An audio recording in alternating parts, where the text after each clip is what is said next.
Welcome back, second graders. Here is chapter 3 of The Night at Dawn. So Jack and Annie had just arrived to the castle that they pointed to in the picture of the castle book. So they're going to go take a teeny peek at what was going on out there.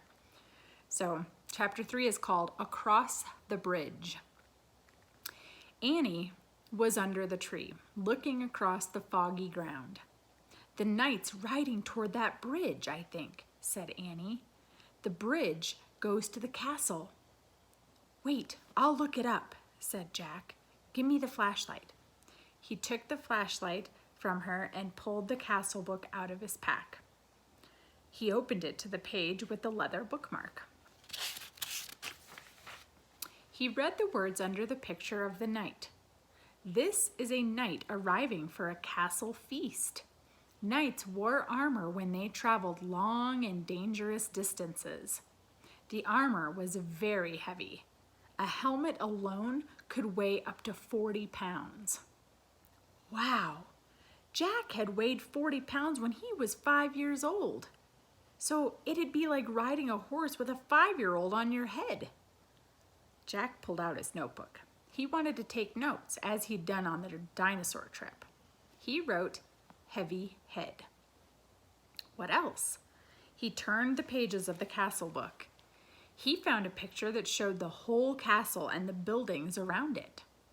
"The knight's crossing the bridge," said Annie. "He's going through the gate." "He's gone." Jack studied the bridge in the picture. He read, "A drawbridge crossed the moat. The moat was filled with water to help protect the castle from enemies. Some people believe crocodiles were kept in the moat." Jack wrote in his notebook, "Crocodiles in moat?"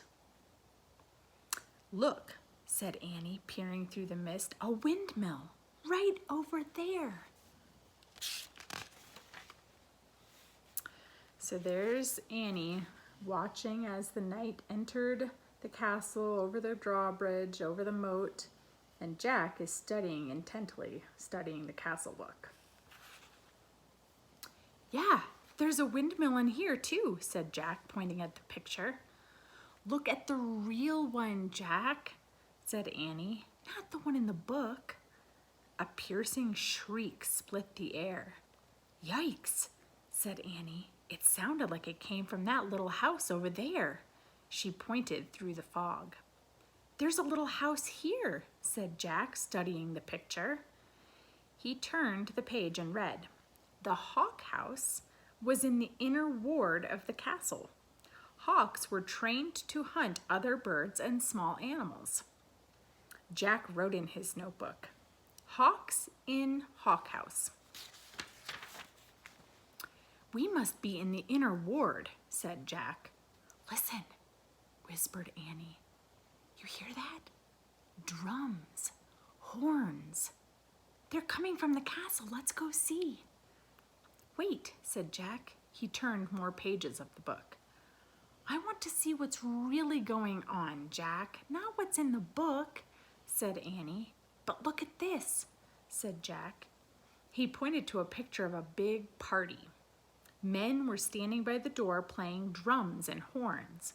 He read, "Fanfares were played to announce different dishes in a feast. Feasts were held in the great hall." "You can look at the book. I'm going to the real feast," said Annie. "Wait," said Jack, studying the picture. It showed boys his age carrying trays of food. Whole pigs, pies, peacocks with all their feathers. "Peacocks?" Jack wrote, "They eat peacocks?" He held up the book to show Annie. "Look, I think they eat..." Where was she? Gone. Again. Jack looked through the fog. He heard the real drums and the real horns. He saw the real hawk house, the real windmill, the real moat. He saw Annie dashing across the real drawbridge. Then she vanished through the gate leading to the castle. That was chapter 3. Annie's into the castle. Jack is still up in the treehouse.